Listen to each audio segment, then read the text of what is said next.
இன்றைக்கி ஒரு அருமையான கார சட்னி பார்ப்போம். கொஞ்சோண்டு எண்ணெய் ஊற்றிக்குவோம். கடாயில் எண்ணெய் ஊற்றிட்டு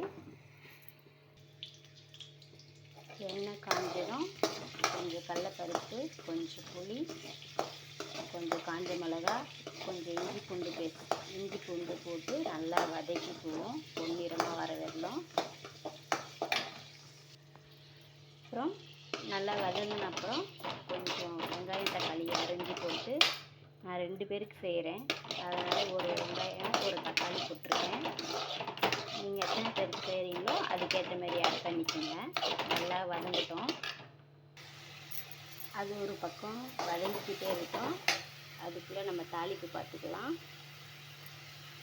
கொஞ்சம் தாளிப்பு கரண்டி போட்டு கொஞ்சம் எண்ணெய் ஊற்றுவோம். 2 டேபிள் ஸ்பூன் எண்ணெய் ஊற்றுவோம்.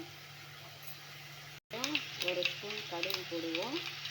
கடுகு நல்லா பொரிஞ்ச பெருங்காயத்தூள் ஆட் பண்ணுவோம்.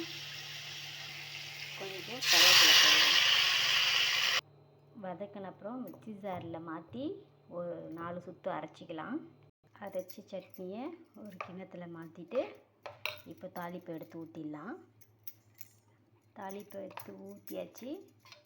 சட்னி ரெடி ஆகிடுச்சு. இது இட்லிக்கு, தோசைக்கு எல்லாத்துக்குமே சாப்பிட்டா அவ்வளோ சூப்பராக இருக்கும். தேவையான அளவு உப்பு போட்டுப்போம். இதை மாதிரி ஈஸியாக சிம்பிளாக மெத்தடில் நான் சட்னி வகையை தினைக்கும் அப்லோட் பண்ணுறேன். Thank you friends.